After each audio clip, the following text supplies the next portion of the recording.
Então, vamos lá. A gente, então, inseriu o fio retrator no sulco, que é essa terceira foto. Então, ele está bem inserido. Quando eu faço um olhar de uma vista de perfil, ou 45 graus, a gente consegue ver a profundidade dessa lesão e eu consigo ver o que com esse afastamento gengival? Se a gente puxar bem o zoom dessa foto, a gente consegue ver que a margem cervical dessa lesão, ela ficou exposta. Qual é o grande erro também na clínica? É não expor a margem cervical, a margem que está mais próxima da gengiva. Quando eu não exponho, o que acontece? Eu não consigo ver a margem da restauração.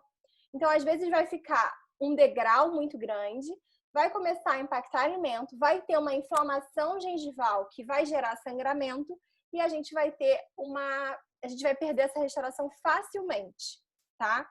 Então, é importante que quando vocês realizem lesões cervicais do tipo cariosas ou não cariosas, que esse isolamento seja a coisa mais importante.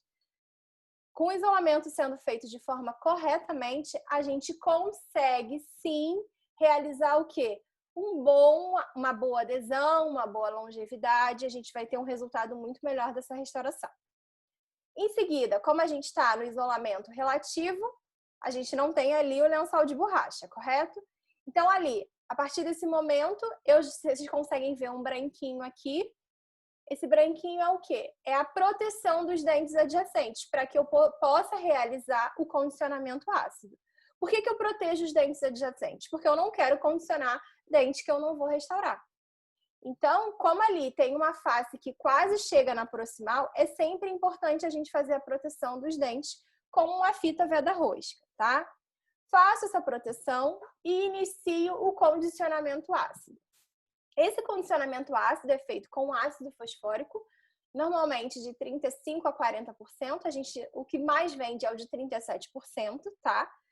E a gente vai fazer todo o contorno dessa restauração. Por que o contorno? Porque é ali que tem a área de esmalte. Então, o esmalte eu fico por quanto tempo fazendo o condicionamento ácido? Por 30 segundos, isso aí. Só que eu inicio pelo esmalte. Quando der 15 segundos no esmalte, eu vou lá e preencho a cavidade toda. Porque aí eu somo mais 15 da dentina, que vai totalizar 30 segundos em esmalte e 15 segundos em dentina. O que vocês vão ver? A gente tem uma revisão que eu dou para vocês na Dentística 2, antes da gente iniciar a clínica, sobre os adesivos, sobre as técnicas operatórias, tudo isso. E a gente vai relembrar um pouco dos adesivos. Em situações como essa, que o paciente, normalmente, em lesão cervical, o paciente tem sensibilidade ou não tem? Normalmente, ele tem uma sensibilidade. Se a gente utiliza o condicionamento ácido total, o que é o condicionamento ácido total? Aquele que eu preciso condicionar esmalte e dentina, utilizando um adesivo convencional. Se eu faço isso, o que eu posso acarretar para o paciente? Mais sensibilidade. Eu posso gerar uma sensibilidade pós-operatória nesse paciente, tá? Então, é super importante que, se nesse caso, que o paciente já chegue com uma sensibilidade, eu tenha em mãos outros tipos de adesivo para trabalhar, como, por exemplo, um adesivo universal, onde eu não tenho necessidade de condicionar a dentina. Eu posso condicionar ou não condicionar. Se eu não condiciono, eu utilizo esse adesivo universal de forma ativa. O que é de forma ativa? Eu vou aplicar o adesivo esfregando ele na cavidade. Eu não vou só pincelar o microbrush, o microaplicador. Então, eu faço com que esse adesivo universal, que tenha monômeros ácidos, faça um condicionamento dessa dentina e eu consiga ter uma boa adesão, gerando menos sensibilidade nesse paciente. Mas, nesse caso, foi realizado o condicionamento ácido total. Então, 30 segundos em esmalte, 15 segundos em dentina. Depois, a gente faz uma lavagem para remover todo esse ácido fosfórico dessa cavidade, tá? O que a gente tem que ter bastante cuidado depois dessa lavagem? É no momento de secar, que é a próxima etapa. Se eu seco diretamente, sem fazer a proteção da dentina, o que eu estou fazendo? Primeiro, eu vou gerar muita sensibilidade nesse paciente, porque é uma secagem em excesso na dentina. A dentina, ela tem as fibras colágenas, os túbulos dentinários que ficam expostos. Se eu faço uma secagem direta sobre esse tecido que é super sensível, eu gero uma sensibilidade pós-operatória.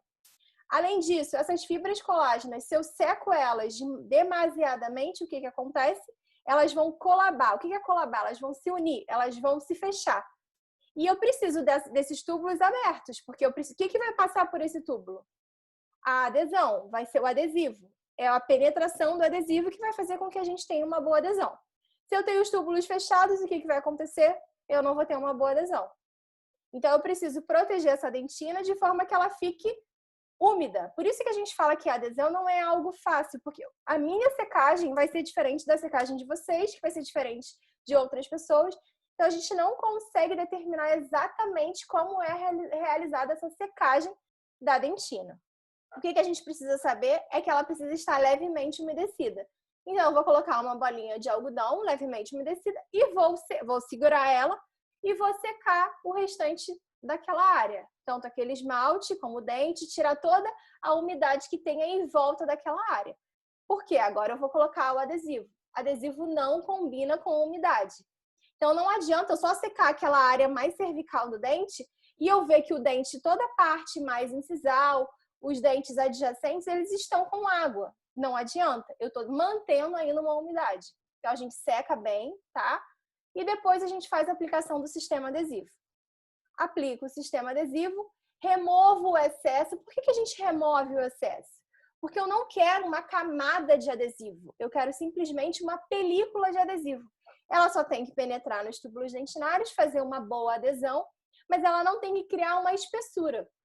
Se ela cria essa espessura ela vai falhar, porque o adesivo ele não tem muita carga. Então, ele não tem a capacidade de aguentar esforços. Então, eu vou acabar perdendo essa restauração porque eu deixei uma camada muito grande de adesivo. Então, eu posso utilizar para isso o jato de ar para remover esse adesivo, ou eu posso utilizar também um microaplicador, um microbrush limpo, não o mesmo que vocês fizeram a aplicação do sistema adesivo, tá? Tiro todo o excesso. Quando é que eu sei que que eu tirei todo o excesso? Quando vocês começarem agora no laboratório, vocês vão ver. Na hora de fazer a aplicação do sistema adesivo, ele vai como se estivesse escoando. Na hora que vocês estiverem jogando jatinho de ar, ele vai escoando. Vocês vão ver que ele parece que ele está caminhando pela superfície do dente. Quando vocês não veem mais movimento do adesivo, significa que a gente fez uma boa volatilização do adesivo. Então, eu tirei todo o excesso dele, tá? Tirando todo o excesso, eu vou para fotopolimerização. Qual é um grande erro dos alunos quando iniciam na dentística? Existem sistemas adesivos convencionais que solicitam que vocês façam 2 ou 3 camadas de aplicação do sistema adesivo. Onde que eu vou fazer? Qual vai ser a sequência de aplicação de várias camadas? É somente aqui, ó. Eu aplico, removo o excesso. Eu aplico, removo o excesso. Eu não aplico e vou fotopolimerizar, como muita gente acaba fazendo. Porque se eu for aplicar, tiro o excesso e fotopolimerizo, aplico de novo. Olha quantas camadas que eu estou criando de adesivo. Então vai estar errado, tá? Por isso que a gente fala que tem que comprar o adesivo e tem que ler o que o fabricante indica. Porque às vezes até esses adesivos convencionais, o fabricante vai te indicar que você faça movimentos mais fortes para fazer essa aplicação, tá? Ou então ele vai te falar, ó, esse adesivo é necessário utilizar 2 camadas, 3 camadas. Então a gente vai saber isso como? Vendo a bula do fabricante. Faço essas camadas necessárias, removo todo o excesso e depois que eu finalizar essa remoção, que eu vou para a fotopolimerização. Normalmente é de 20 segundos, mas o que vai interferir no tempo de polimerização? Primeiro, o que o fabricante te indica, tá? Normalmente eles vão falar 20 segundos, mas o que eles colocam? Que você tenha um bom fotopolimerizador, que tenha uma luz com alta intensidade. Se eu tenho aquele fotopolimerizador que está guardado há muito tempo lá na minha gaveta, jogado, eu nunca mais vi o quanto de intensidade de luz ele está, com certeza esse foto ele não vai ter a mesma capacidade que um foto novo. Então, a gente vai ter que sim fazer o quê? Uma fotopolimerização por mais tempo, mas normalmente é de 20 segundos, tá? Em seguida, a gente inicia então o processo restaurador, iniciando as camadas de resina composta. A gente tem várias formas de realizar a restauração de resina, a restauração de classe 5, né? De lesão cervical não cariosa. Deixa eu só ver aqui que tem gente pedindo para entrar na sala.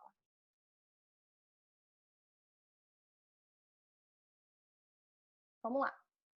Eu posso realizar quantas camadas forem necessárias. Como é que eu vou saber isso? Pela profundidade da minha lesão.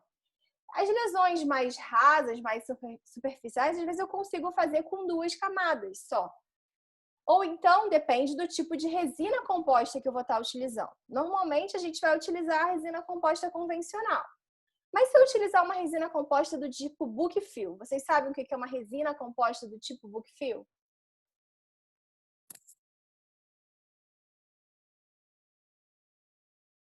Hein, pessoal?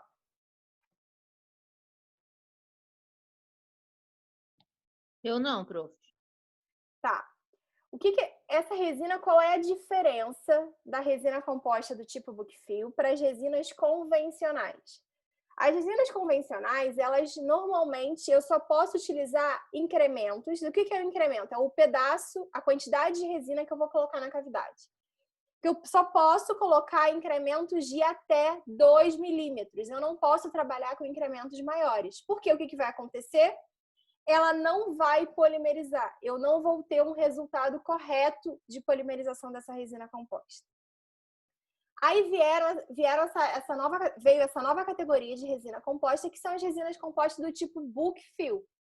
O que essa resina composta do tipo book fill ela faz? Ela tem a capacidade de ser polimerizada em incrementos de até 4 a 5 milímetros, tá? E ela não tem o estresse de contração de polimerização que tem a outra resina, a resina convencional.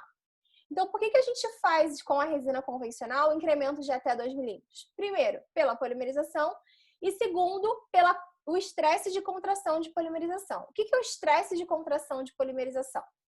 Pensa que a gente tem uma caixa, tá? Se eu encosto a resina nessa caixa, a caixa tem 5 paredes, vamos pensar. A parede de fundo dessa caixa, o lado direito, o lado esquerdo e a frente e atrás dessa caixa. Então, eu tenho 5 lados encostando. Se a gente for transferir isso para o dente, é uma classe 1, tá? Vamos pensar lá numa classe 1. Mas imagina a caixa. Se eu coloco uma resina composta toda, encostada em todas essas paredes, o que eu vou estar encostando? Na parede de baixo, do lado, frente e trás. Eu vou estar encostando em 5 paredes ao mesmo tempo. O meu estresse de contração, o que é o estresse de contração? Quando eu vou fotopolimerizar essa resina composta, normalmente ela contrai.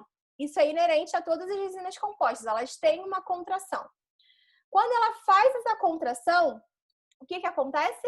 Ela descola das paredes, principalmente das paredes circundantes ou paredes laterais, tá?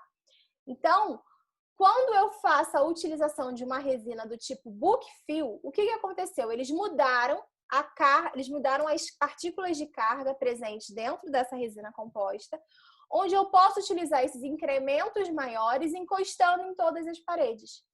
Então, essa é a característica principal da resina composta do tipo book fill. Eu posso utilizar, se a cavidade for de 3 milímetros, eu posso fazer um único incremento e polimerizar, tá? Mas o que elas têm de diferente das outras? Elas não têm a mesma capacidade estética igual às outras resinas. Elas são mais translúcidas. Por que elas são mais translúcidas e não tão opacas?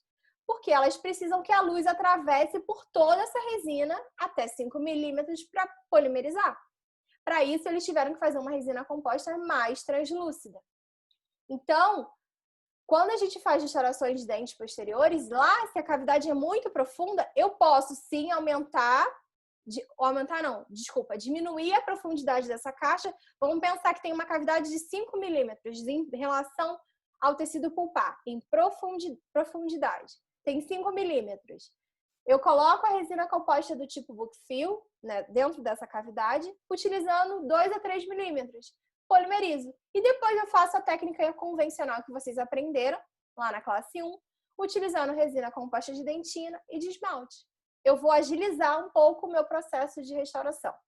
Então, trazendo para a classe 5, se eu posso utilizar as resinas Bookfill nessa situação.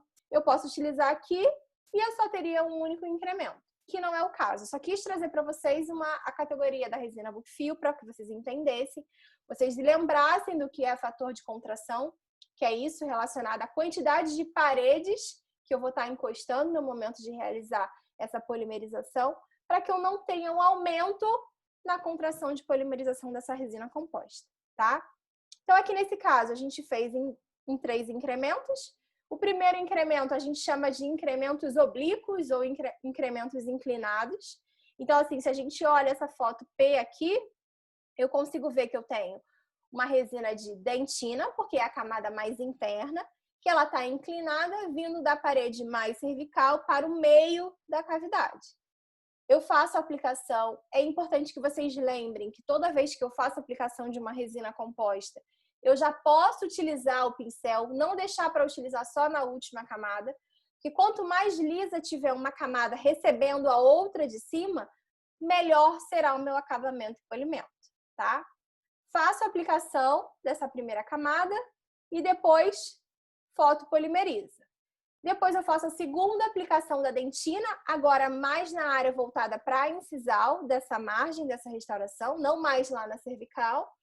Ó, a gente vê que ela fecha e ela continua o quê? Inclinada. Para que depois, quem vai fechar essa área aqui de cima? O esmalte, tá? Com dentina, polimerizo novamente e aí a gente vai para a última camada, que é a camada de esmalte. Então, aqui a gente utilizou 3 etapas de resina composta. Dentina mais para cervical, dentina mais para incisal dessa cavidade e depois o esmalte para fechar essa cervical, tá? O que é importante nessa última etapa? Que a gente consiga vedar bem toda a margem da restauração. Então, vocês conseguem ver essa figura K aqui, que a espátula, ela entrou no sulco. Para quê? Para que ela conseguisse fazer bem o contorno daquela restauração. Então, é importante que quando a gente realize lesões cervicais, que a gente trabalhe também com instrumentos mais finos. Não adianta eu pegar uma espátula super robusta, super grossa, porque ela não vai te ajudar, ela não vai te favorecer a você conseguir ter um bom acabamento, tá? Depois eu faço a aplicação do pincel para dar volume, para deixar liso, para dar lisura nessa restauração.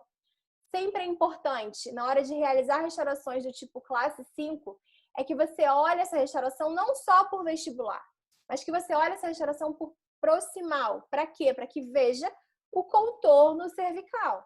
Para que essa restauração não fique ou negativa ou com um volume muito grande que você tem que tirar muito na hora do acabamento e polimento. Se ficar negativo, você não vai ter nem como tirar, você vai ter que fazer um reparo e acrescentar mais resina. E se ficar com muito excesso, a gente vai ter mais trabalho durante a etapa de acabamento e polimento, tá? Então, aqui, depois eu faço a fotopolimerização final da camada de esmalte. Ó, aí eu consigo verificar tanto por vestibular, verifico por incisal para ver volume, por proximal, para que a gente consiga ver se tem algum tipo de excesso. Aqui ficou faltando só uma foto, que é o quê? Depois que a gente faz a aplicação da última camada, fotopolimeriza, o que a gente faz ainda para que toda essa resina composta seja polimerizada de forma efetiva? O que eu preciso fazer? É a última camada, a última coisa que eu vou fazer para a foto ativar final.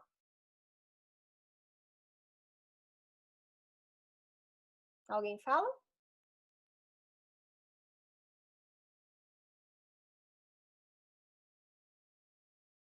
Lembram? O que a gente aplica? Isso, aplicação do gel de inibidor de oxigênio. Vocês entendem por que eu aplico um gel inibidor de oxigênio?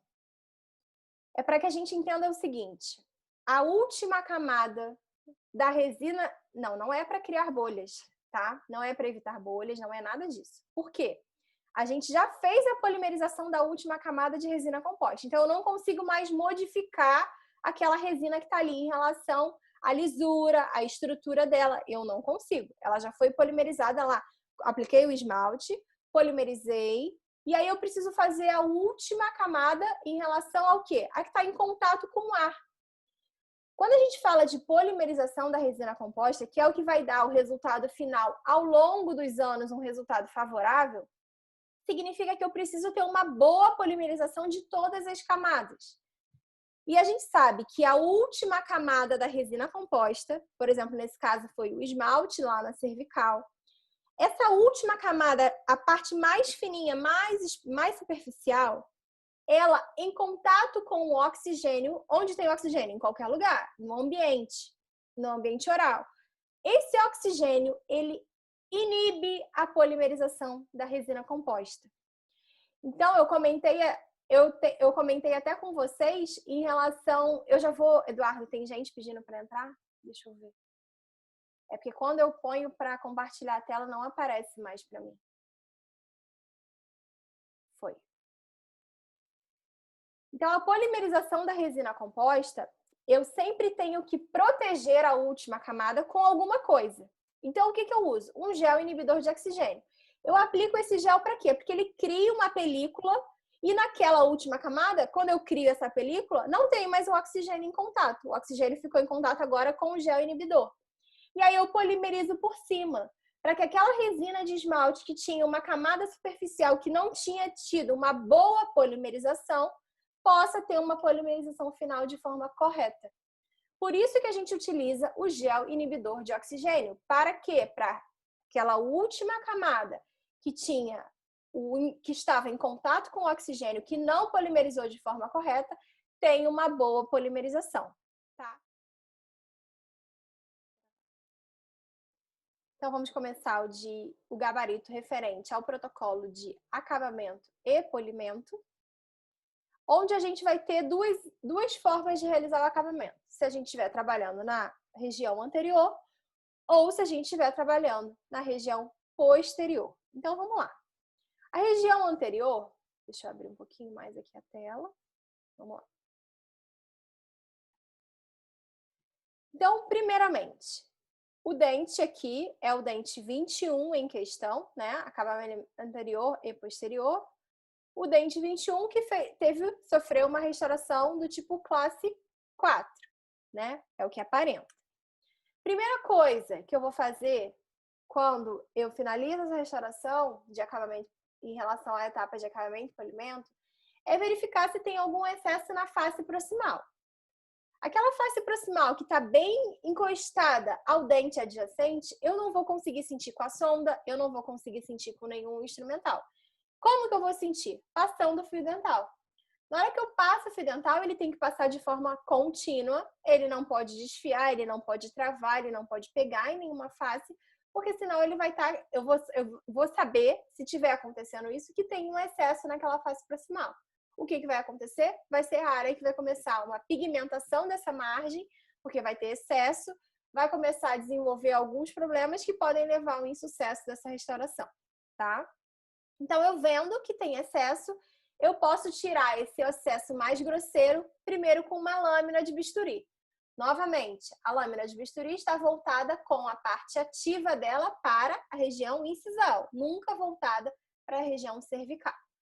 Faço essa remoção desse primeiro excesso mais grosseiro, tiro aquela face que estava travando, o fio dental pegando, e aí eu vou para a etapa de acabamento e polimento dessa face proximal.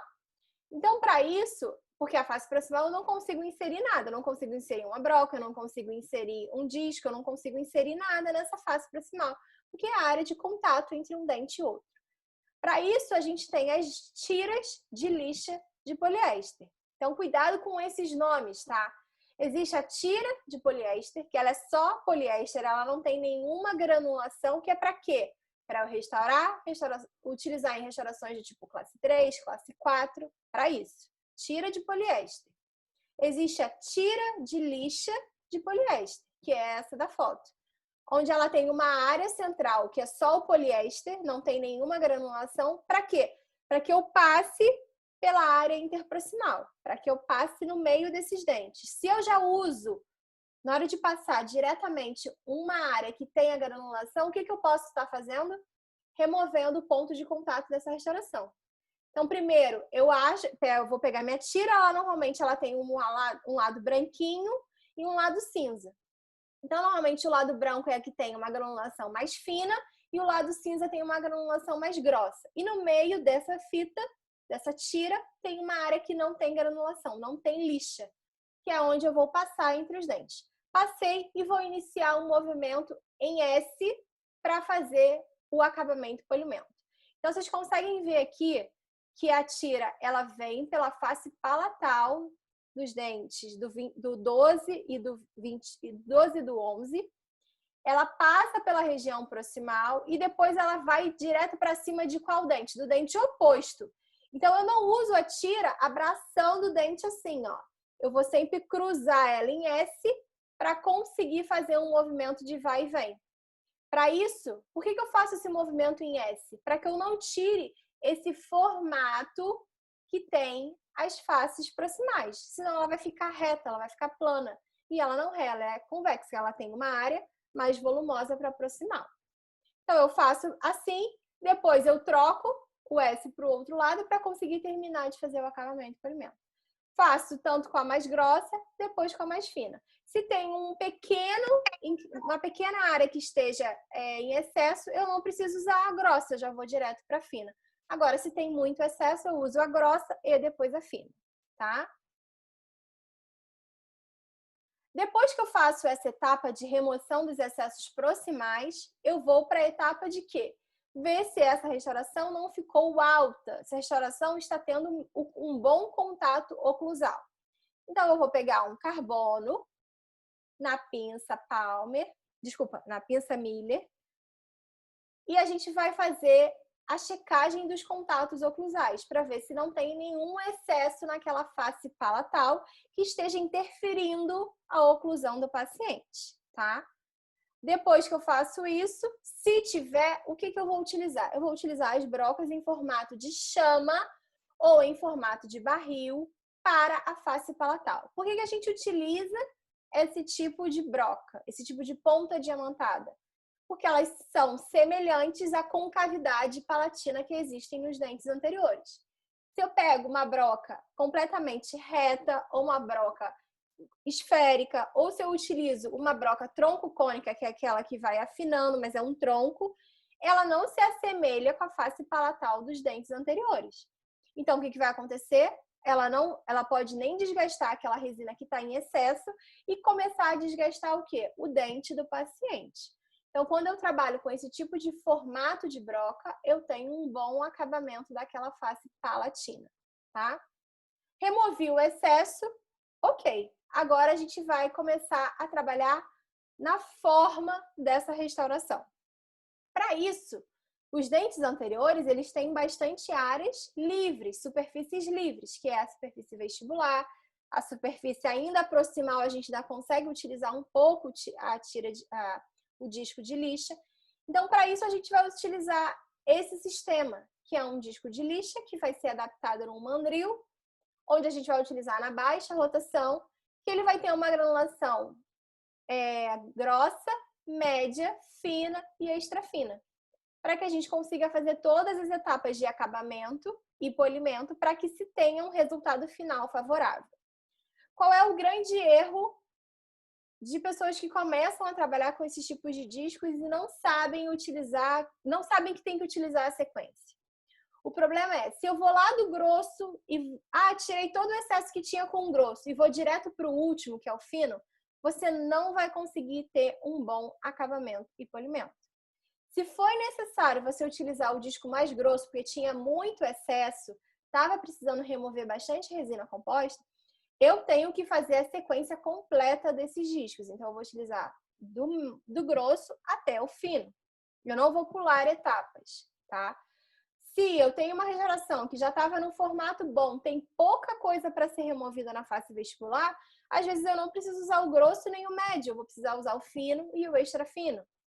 Isso vai depender da quantidade de resina composta que você tenha que remover durante o acabamento e polimento, tá?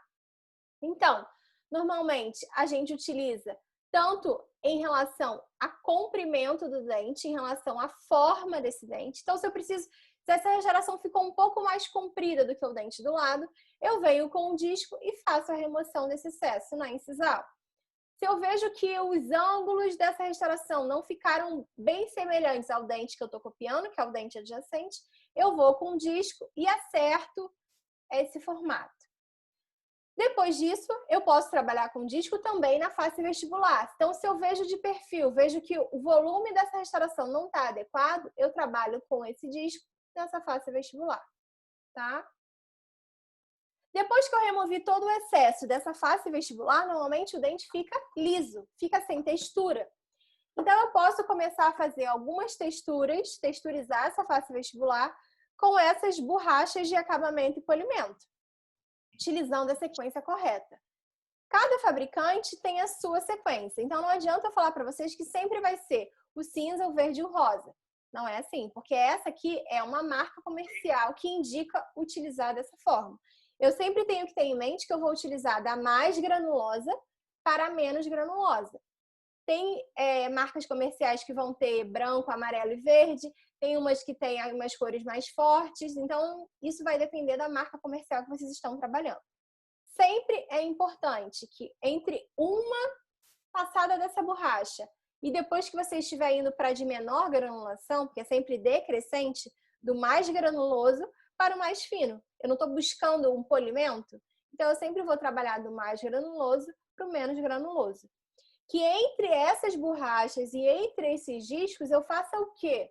A lavagem desse dente. Eu jogue água, tire o excesso de borracha que fique. Por que isso? Porque os grânulos da borracha maior continuam naquela superfície. Se eu faço a aplicação de eu tô com uma borracha grossa, venho com a média e continuo sem lavar, o que vai acontecer? Eu tenho grânulos daquela grossa junto com a média. Então, eu não estou mudando nada. Eu estou continuando praticamente o mesmo acabamento da cinza com a verde, da grossa com a média. Então, é sempre importante que entre uma borracha e outra a gente faça a lavagem para remover esse excesso, esses grânulos que se soltam da borracha entre uma etapa e outra, tá? Então, eu passo na face vestibular, posso utilizar na face palatal também, já que a gente precisou fazer um acabamento com a broca, a gente utiliza. Ela também se encaixa muito bem na face palatal. Diferente dos discos, se a gente olhar um disco, a gente vê que ele não tem uma boa anatomia que seja compatível com a face palatina, tá? Então, eu utilizo essas borrachas. Ela pode ter formato de chama, como ela também pode ter formato de taça de borracha, igual aquelas taças que a gente usa para profilaxia. Existem também as taças de acabamento e polimento com esse formato, que a gente também pode utilizar, tá? Depois disso, que eu fiz praticamente toda a sequência de acabamento necessária para esse dente, eu vou dar o brilho, eu vou dar o polimento dessa restauração.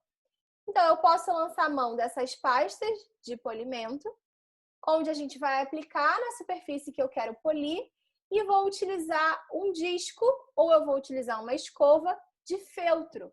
Por que o feltro? Por que eu não utilizo uma escova, por exemplo, uma escova de Hobson? Porque a escova Hobson ela tem uma cerda completamente rígida, dura, e ela vai arranhar todo aquele acabamento que você tinha feito anteriormente.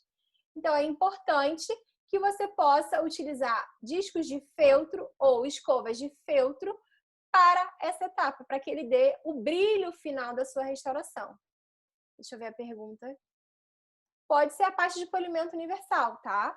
Tem a pasta de polimento universal. O que a gente só tem que ter cuidado? Existe a pasta de polimento para metal, onde a gente não pode utilizar na resina composta, porque ele pode arranhar. Mas existem várias pastas universais para utilizar na resina composta. Essa marca, por exemplo, Diamond, ela tem a 1 e a 2. Então, você faz a sequência. Aplico uma, lavo e depois eu aplico a outra. Tem outras que são universais, que só tem uma pasta, uma bisnaga única, onde a gente só aplica ela com um disco de feltro. E depois que eu finalizo, eu tenho um resultado final dessa restauração com um brilho e um bom polimento e uma boa lisura. Matheus perguntando que a escova Hobson seria apenas para limpeza, então. Sim, se você tem... Existem agora várias... que antigamente a gente só tinha um tipo de escova Hobson, que era a branquinha ou a preta, em relação à cor, tá? E que elas tinham as cerdas super rígidas, onde a gente só utilizava para profilaxia mesmo. Agora, ele já tem umas escovas Robson mais finas, que aí sim, se você tiver essas escovas, você pode utilizar a mais fina delas.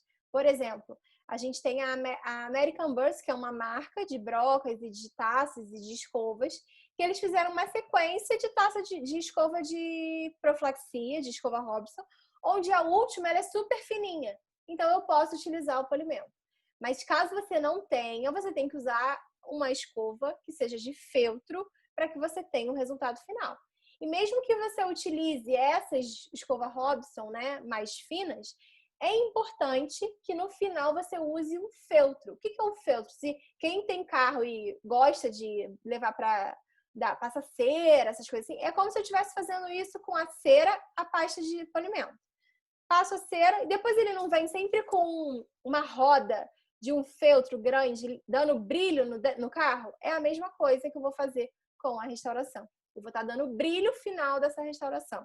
Que o feltro ou pelo de cabra, se vocês pesquisarem esses materiais de acabamento, tudo associado com esse pelo de cabra, ele vai ter um resultado muito bom em relação ao brilho da restauração, tá? Faz bastante diferença, sim, é super importante. Até porque o paciente ele precisa sentir que o dente dele tem a mesma lisura que o dente adjacente. Porque eu não posso fazer uma restauração que o paciente se incomode. Que, por exemplo, ele fica passando a língua e ele sinta uma diferença, uma aspereza diferente do dente adjacente. Então, se eu fizer essa sequência correta, não pular nenhuma etapa, eu vou ter um bom resultado. Porque tem gente que finaliza uma restauração e a restauração ficou boa, o formato já ficou bom, volume tá bom, não tem quase não tem irregularidade, e a pessoa só quer passar a pasta de polimento. E aí a gente não tem um bom resultado a longo prazo dessa restauração. É importante sim que faça a etapa de acabamento, nem que seja com os discos mais finos, e depois vá direto para o polimento dessa restauração, tá? Então isso é para dente anterior. Já para os dentes posteriores, o paciente, a gente finalizou uma restauração do tipo classe 1 ou classe 2, dentes posteriores. E o que eu não posso, igual lá na classe 5, o que eu não posso deixar de ver? Eu não posso deixar esse paciente ir embora sem ver o contato oclusal dessa restauração.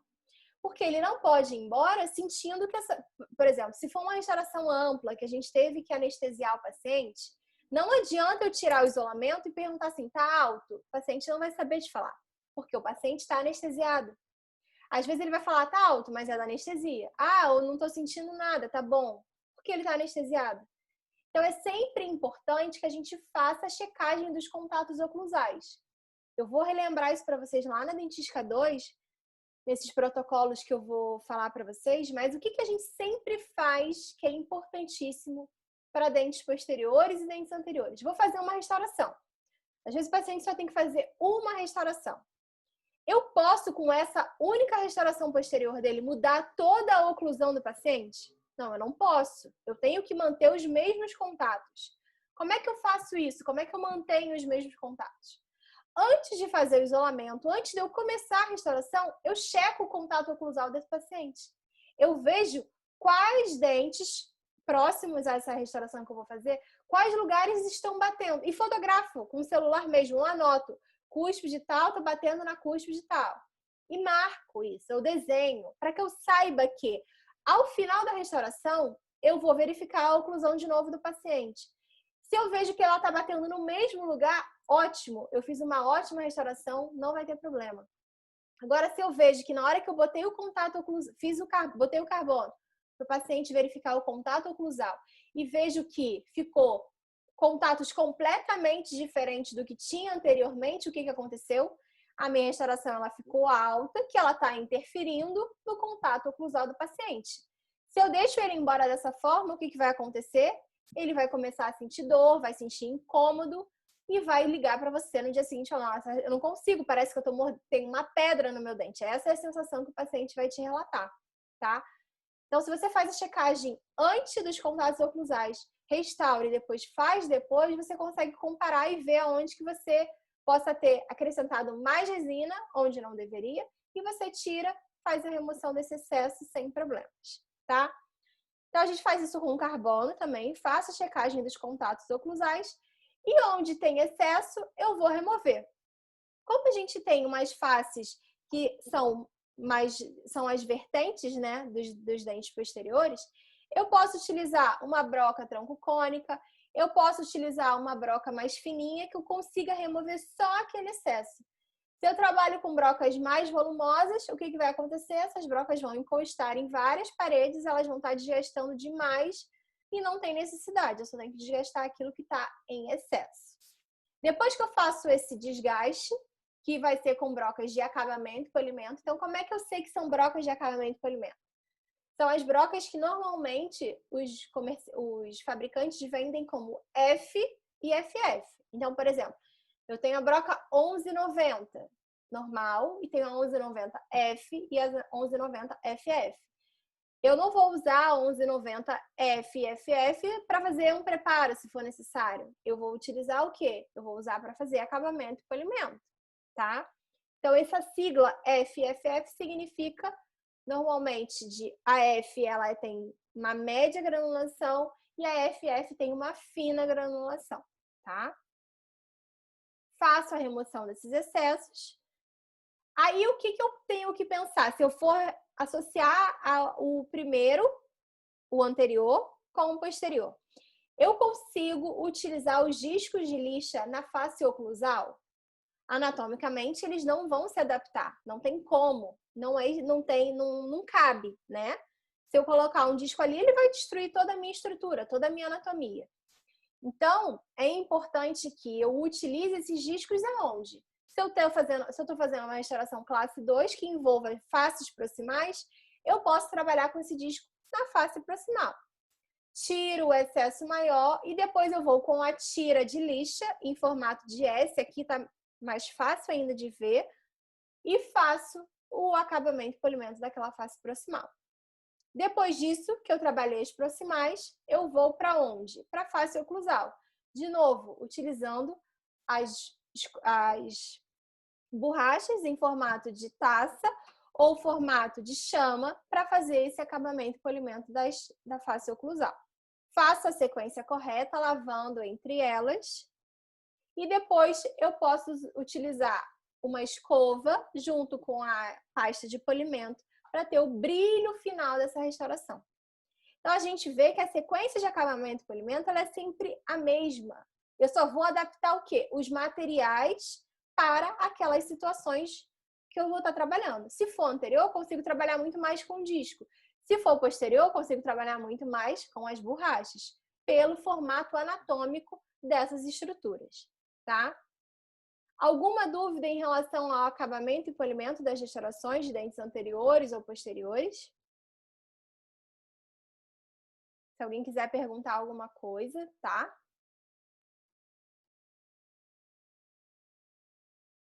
Não? Então, vamos voltar agora.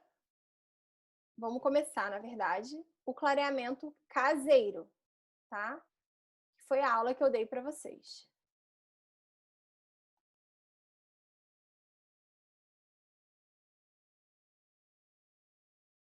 Deixa eu compartilhar aqui. Então, aqui a aula de clareamento caseiro. Deixa eu só fechar aqui para não me atrapalhar.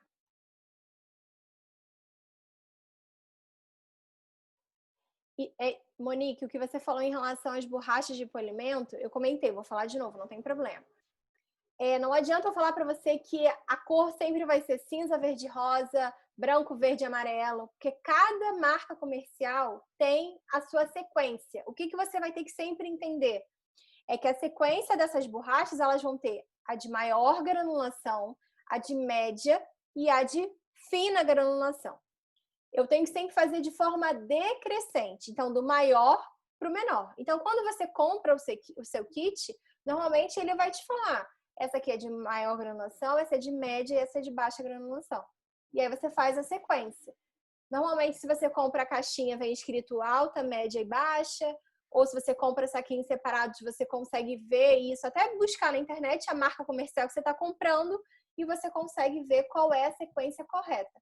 Não se prenda à cor, se prenda à sequência de granulação, que é sempre da maior, mais granuloso, para o mais fino. Pensa sempre, eu estou procurando deixar a superfície mais lisa. Eu nunca posso usar do liso para o grosso, é sempre do grosso para o liso, tá? Então, vamos lá. Sobre o clareamento caseiro. O paciente chegou na nossa cadeira, explicou o que é fazer clareamento caseiro. O que eu comentei e fui bem maçante em relação a isso na aula? Que vocês tinham que fazer um bom diagnóstico. Então, a primeira etapa é o diagnóstico, junto com uma boa anamnese, um exame clínico e um exame radiográfico. O paciente está apto para receber um clareamento caseiro? O que eu inicio? Eu primeiro faço uma boa profilaxia. Por que eu faço a profilaxia?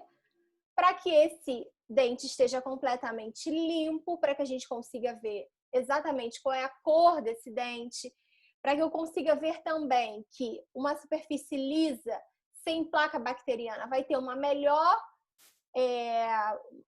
aderência do material clareador a essa estrutura. Eu não vou ter uma película interferindo esse posicionamento, para que esse gel consiga penetrar de forma correta, tá? Então, eu faço uma boa profilaxia e faço a seleção de cor. Por que a gente fala da seleção de cor? Porque, primeiro, vai que esse paciente não lembre da cor inicial dele. Se eu tenho um registro da cor, você tem como comprovar para o seu paciente que esse clareamento foi efetivo, que teve um clareamento, que houve uma mudança de cor, tá? Além disso, é importante até para você ver o quanto esse dente clareou. Então, eu posso fazer isso com uma máquina fotográfica, eu posso fazer isso utilizando o celular, alguma forma de fotografar, não interfere qual tipo de material eu vou estar utilizando, juntamente com uma escala de cor, onde essa escala de cor, ela tem que ter o que aparecendo nessa foto? O número dela. Não adianta eu bater a escala só com um dentinho lá sem aparecer a referência dessa escala para eu poder depois ver o quanto clareou. Deixa eu ver que a Kézia fez uma pergunta.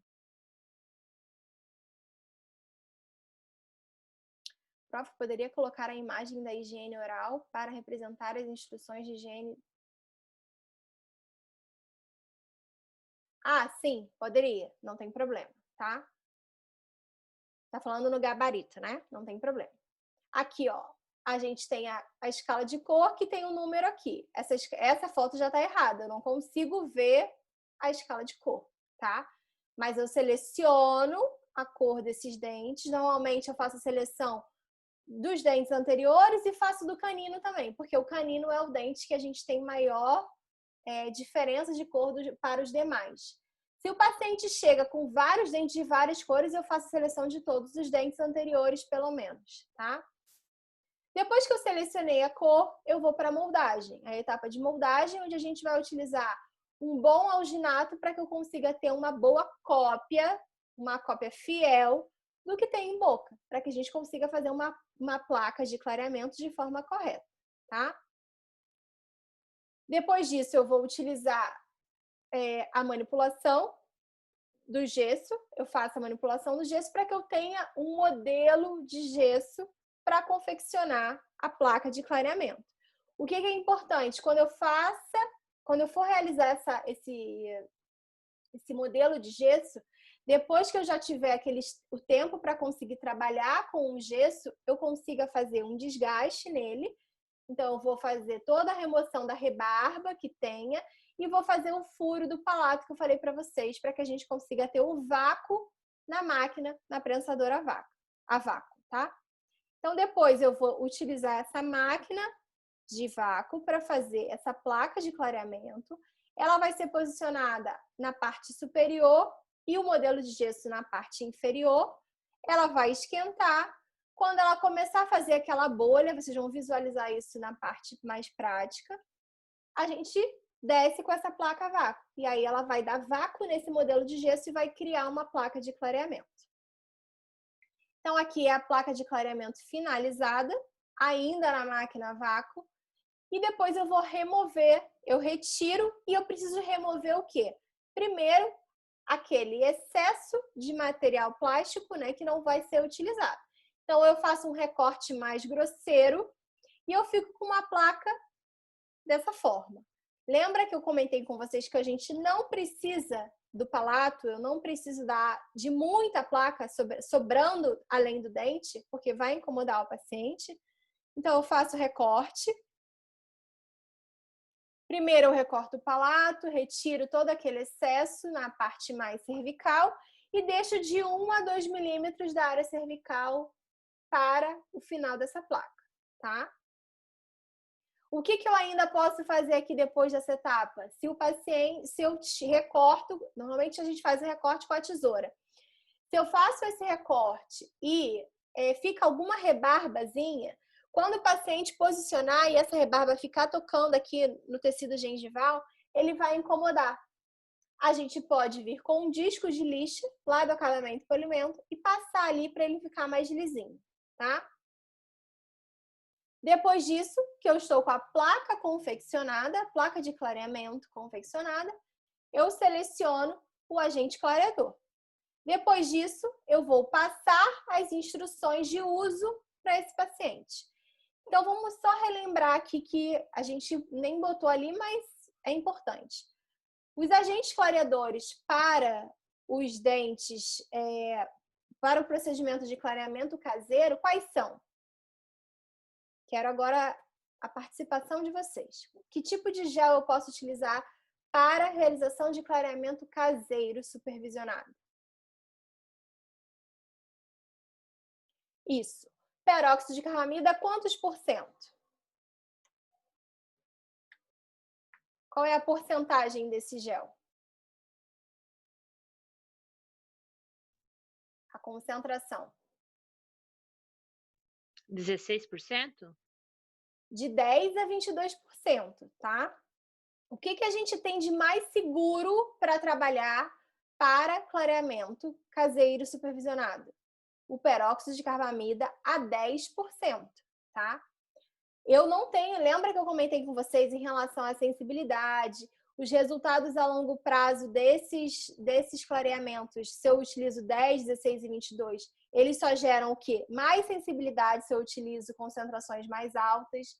Então, eu tenho resultado bom, um resultado excelente, com peróxido de carbamida a 10%, sem ter o quê? Os problemas adversos relacionados à sensibilidade, por exemplo, tá? Eu ainda posso também utilizar isso aí, o peróxido de hidrogênio de 3 a 10% para clareamento caseiro supervisionado. Mas não é a nossa primeira opção. Então, se a gente tivesse que selecionar para ter no nosso consultório, não preciso ter vários géis, porque isso faz com que a gente tenha muito material, uma demanda muito grande, a gente se perca em qual material utilizar. Eu posso sempre selecionar o quê? O peróxido de carbamida a 10%. Eu vou ter um resultado bom, eu vou ter um resultado satisfatório para o paciente que não gere sensibilidade, tá? Aí eu vou passar para esse paciente as instruções de uso. Eu não posso simplesmente, sua placa tá aqui, o gel tá aqui, tchau, beijo, obrigado. Não, não posso. Eu tenho que ensinar esse paciente a utilizar, porque se eu não ensino, o que acontece?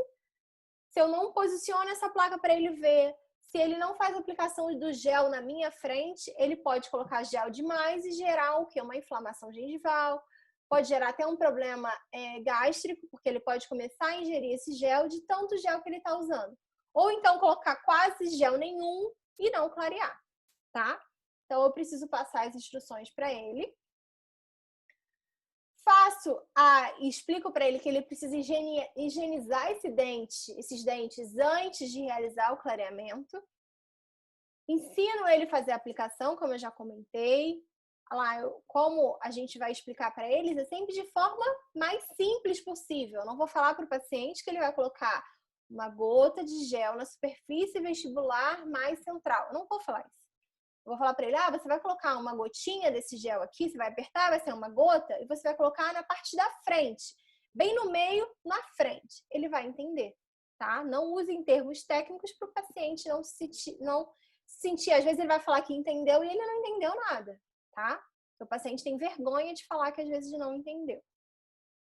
Depois disso, a gente vai posicionar na boca do paciente, no consultório, e aí eu vou explicar para ele o quanto tempo que ele vai usar. Então, ele vai fazer o uso diário desse clareamento, de 1 a 2 horas por dia. Podendo chegar a quantos dias? Que a gente comentou na aula.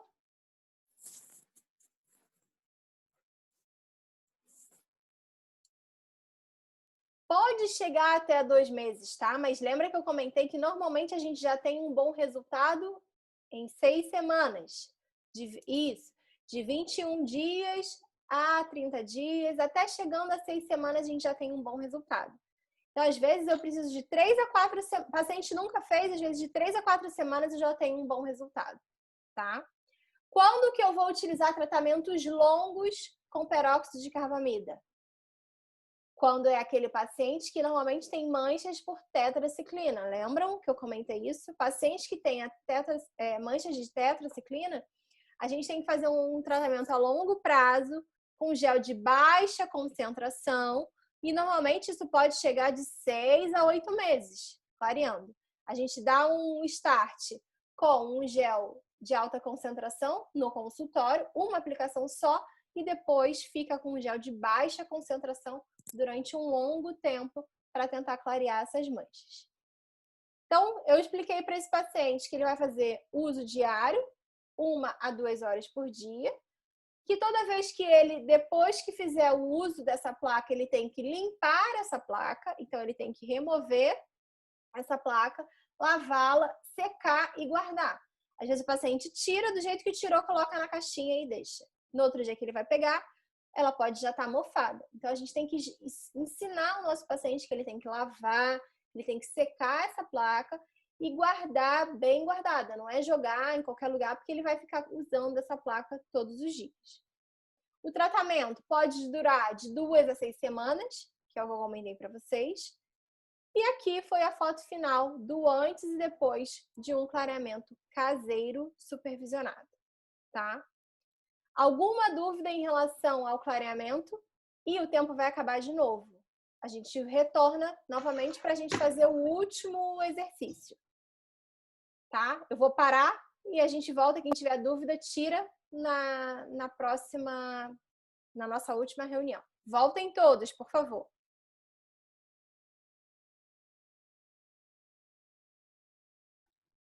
Então, vamos lá.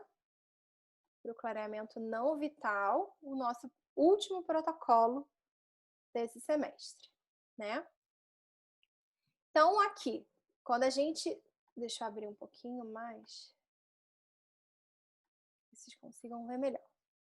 Então, nesse caso, eu recebo um paciente que, se eu for olhar esse tipo de manchamento, é um manchamento generalizado ou um manchamento localizado? Localizado. Eu só vejo um único dente escurecido, tá? Então, isso já me diz, assim, na hora que eu tô fazendo o meu diagnóstico desse paciente, eu já tenho que ficar atento, porque às vezes o paciente nem vai lembrar que teve um trauma ou que teve um tratamento de canal. Então, eu preciso, nesse momento, prestar atenção, porque se eu só tenho um dente escurecido, algo aconteceu somente naquele dente. Então, não foi um manchamento generalizado, não foi um escurecimento por causas normais, como alteração fisiológica dos nossos dentes, que escurecem normalmente. Então, eu vou perguntar. Quando eu vejo que é uma situação de dente o quê? Desvitalizado. Ou esse dente teve uma necrose, ou esse dente já teve um tratamento endodôntico, teve algum motivo que fez com que esse dente perdesse a vitalidade. Então, para esse tipo de situação, o que eu posso ter como resultado? Eu posso ter um dente escurecido. E esse dente escurecido, ele pode ser tratado, sim, através do clareamento de dentes não vitais. Então, quais são as opções de tratamento para clareamento de dentes não vitais? Eu posso fazer apenas o clareamento externo com gel, como a gente realiza o clareamento de consultório ou o clareamento caseiro, onde eu posso, se for o caseiro, eu faço uma placa Eu perfuro os dentes adjacentes e só deixo a placa certinha no dente, que ele vai precisar clarear. E ele faz um clareamento externo a estrutura dental, não vai ter nada internamente. Ou então eu realizo só o clareamento interno, onde pela abertura do canal endodôntico eu vou aplicar o gel clareador e vou fazer o tratamento apenas pela face palatal ou lingual, né? Para esse acesso que foi feito pelo canal, pelo tratamento de canal. Ou então eu vou associar as duas técnicas, que é o inside-outside ou o interno-externo. A gente usa esses dois termos, tá? Então eu vou para uma avaliação intraoral desse paciente e decido juntamente com ele a realizar um tratamento interno e externo, que é o inside-outside. Então é como se fosse um clareamento caseiro modificado, utilizando o quê? Géis de baixa concentração. Lembrando sempre, o paciente vai fazer um tratamento que vai ser feito em casa, eu nunca vou dar um gel de alta concentração para ele. É uma concentração menor. Então, peróxido de carramida 10%, onde ele vai fazer a aplicação desse gel de forma interna e de forma externa. Então, pela face vestibular e pela entrada do conduto na face lingual palatal, tá? Para isso, para que o paciente receba esse tipo de tratamento, o que é super importante nesses casos? Eu tenho uma boa radiografia inicial. Porque eu preciso ver se nessa radiografia, como está esse tratamento de canal. Por exemplo, nessa situação, a gente vê que tem um tratamento de canal que está bem obturado, que não tem nenhum tipo de lesão periapical na região de ápice, de periápice. Então, eu posso sim realizar um tratamento clareador de forma interna. Agora, se esse paciente tem uma lesão, se esse tratamento de canal não está bem obturado, se eu vejo falhas no cimento dentro desse conduto radicular, eu não vou realizar esse tratamento agora. O paciente vai fazer um retratamento, vai para que a gente consiga ver a diminuição dessa lesão, para que depois a gente faça o tratamento clareador de forma interna. Nesse caso, a radiografia estando ok, eu vou para o registro de cor, como a gente já fez nos outros casos. Posso realizar com o celular ou com a foto pela máquina fotográfica e com a escala de cor associada. Depois disso, a gente vai o quê?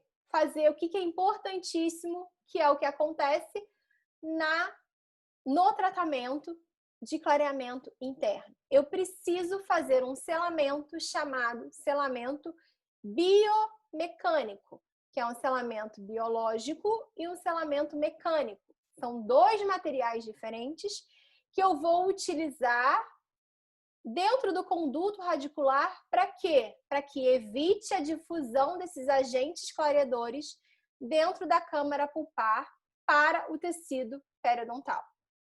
É como se ele fosse uma barreira, ele vai bloquear que tenha a difusão desse agente clareador pela estrutura dental e que passe para o tecido periodontal. Então, eu fazendo essa barreira, tanto mecânica quanto biológica, eu estou me certificando que eu não vou ter a transferência desse agente para o tecido periodontal, podendo gerar algum tipo de reabsorção.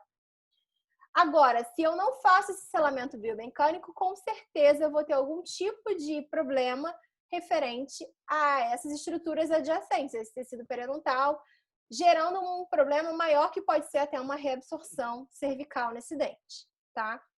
Então, o que eu faço? Eu vou medir o quanto eu tenho de coroa clínica desse paciente através da radiografia. A partir daquela área apoiada, finalizada para iniciar o conduto radicular, eu vou mensurar 3 milímetros.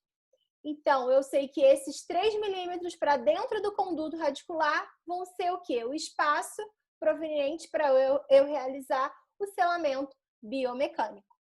Como eu vou estar trabalhando dentro do conduto radicular, que é uma área que ela já foi tratada endodonticamente, eu preciso trabalhar isso de forma isolada, de forma de isolamento absoluto.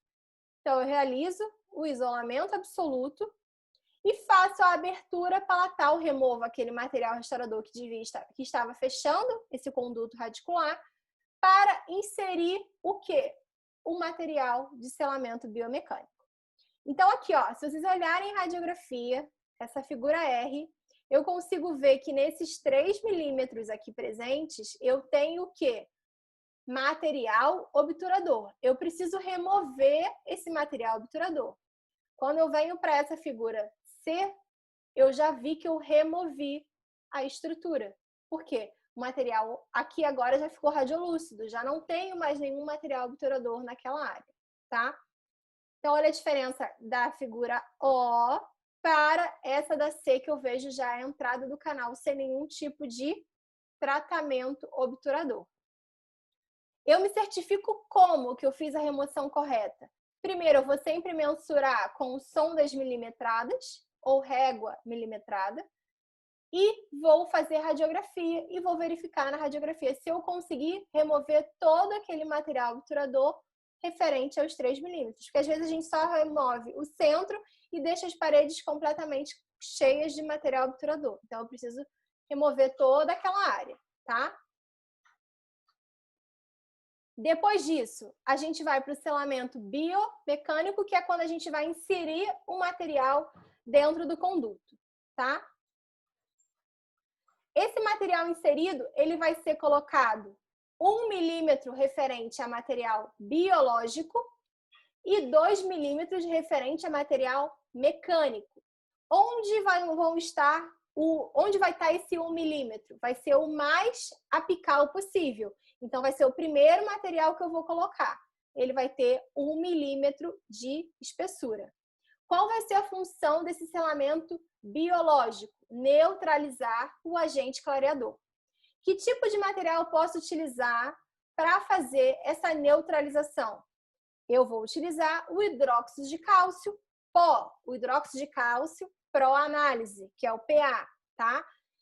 É somente aplicado o pó, não é aquele cimento de provisório, não é a pasta, não, é somente o pó. Então, ele vai criar essa camada biológica para que, se tiver alguma difusão desse material, desse agente clareador, ele neutralize esse tipo de material para que não chegue ao tecido periodontal. Depois que eu fiz isso, eu vou criar a barreira protetora, que vai ser o quê? O selamento mecânico. Vai ser uma barreira protetora em relação a espaço físico mesmo, para que não deixe o material descer. O material que eu falo é o agente clareador, tá?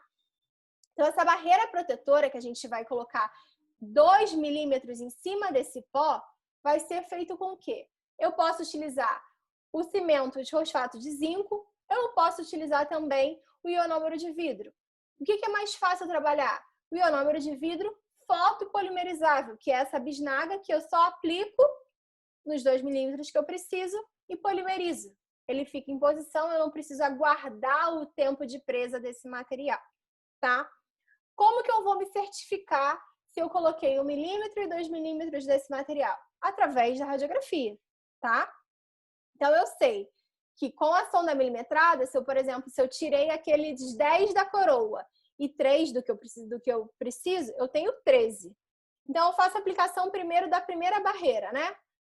Que é de 1 milímetro. Quando eu coloco a minha sonda, ela tem que ter quanto? 12, né? Significa que eu já desci 1. Quando eu coloco os 2 restantes, ela tem que voltar até 10, para que eu tenha o quê? 3 milímetros de selamento biomecânico. Mas eu não vou me certificar só com a sonda milimetrada. Eu vou fazer uma nova radiografia para verificar se está correto ou não. Depois disso, o que eu vou explicar para o paciente? Que ele já tem esse selamento, tá? E que a câmara pulpar dele vai ficar aberta durante todo o tratamento. Por que fica aberta? Porque é um tratamento interno. Eu preciso colocar o gel clareador dentro da câmara pulpar. Então, eu posicionando esse gel, essa câmara ficando aberta, eu tenho posicionamento direto desse gel clareador, tá? Então, qual gel clareador normalmente eu faço a utilização para clareamentos internos? Géis sempre de baixa concentração. Eu nunca vou utilizar géis de alta concentração. Então, é o peróxido de carbamida a 10%, que é o gel que a gente tem com maior segurança, tá? Depois, eu vou explicar ao paciente que ele vai aplicar esse gel clareador na câmara pulpar. E depois que ele aplicar esse gel clareador na face interna, na face posterior, na face palatina da estrutura dental, ele vai posicionar a moldeira de clareamento. Porque não é o interno e externo, não é o combinado? Então, eu vou posicionar essa moldeira de clareamento, tá? Normalmente, eu vou ensinar ele a proteger os dentes adjacentes, pode ser com uma fita veda-rosca. Para quê? Para que se tiver extravasamento do gel clareador, ele não vá para as estruturas dos dentes do lado e não clareie os dentes do lado. Eu só quero clarear aquele dente, porque eu preciso ver o quanto esse dente vai clarear para ver se eu consigo clarear os demais, porque às vezes eu não consigo clarear os outros, tá? Então eu faço, ó, vocês conseguem ver que tem a veda rosca por baixo dessa placa e também tem 2 perfurações. Por que a gente faz essa perfuração? Só para ser de forma mais didática para o paciente, para que ele entenda que aqueles dentes do lado não foram posicionados ali para que ele colocasse o gel.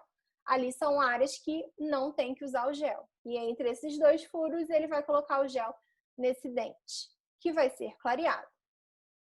Ele vai colocar o gel igual da forma como a gente ensina para o clareamento caseiro, na face vestibular dessa moldeira. Vai inserir e vai ficar com essa moldeira até 2 horas por dia. Essa moldeira vai proteger o quê? Tanto o gel que está na face interna, como o gel que está na face externa. Depois, o paciente vai remover e durante o tempo desse clareamento, o que ele fica colocando? Ele fica colocando uma bolinha de algodão ou a própria veda-rosca, ele cria uma bolinha e coloca na face palatal para manter sempre fechada essa cavidade, tá? Por que é importante a gente ensinar o paciente que nesse tipo de tratamento a colaboração dele é essencial, que ele mantenha sempre uma boa higienização e não deixe nunca, depois que ele tira o gel clareador, não deixe nunca essa cavidade aberta para não vir a comprometer o tratamento de canal dele, tá? Depois disso, a gente tem um resultado, depois desse tempo de clareamento necessário, a gente tem um resultado final que é bem favorável em relação à situação clínica desse paciente. Mas nesse caso, o que eu posso dizer para vocês? Que a gente não consegue realizar o clareamento nos dentes adjacentes. Porque se eu clarear os dentes do lado, o que vai acontecer? Esse dente vai voltar a ser um dente escurecido. Por isso que toda vez que a gente tem um único dente escurecido, a gente começa por esse dente e não clareia os outros. Para que a gente tenha primeiro um resultado desse dente para ver se eu posso ou não clarear o dente. Às vezes o dente nem clareia tanto, mas o paciente já fica satisfeito. Nesse caso, a gente vê que a cervical ainda ficou um pouquinho mais amarelada do que os demais dentes. Mas para a situação inicial do paciente, ele adorou. Ele não quis nem fazer, a gente propôs para esse paciente regularizar a borda incisal, que era, não, ele achou perfeito e ele só fez esse tipo de tratamento. Completamente não é invasivo esse tipo de tratamento, então a gente conseguiu usar géis de baixa concentração numa situação onde era completamente desfavorável a cor do paciente para um resultado final favorável, tá? Então esse é o protocolo para dentes não vitais. Técnica inside e outside, onde eu aplico o gel tanto internamente como externamente. Para isso, o paciente precisa ter feito o quê? Ter um tratamento de canal, onde eu vou posicionar o gel clareador dentro do conduto radicular, na câmara pulpar, né? Alguma dúvida, gente, sobre esse tipo de tratamento?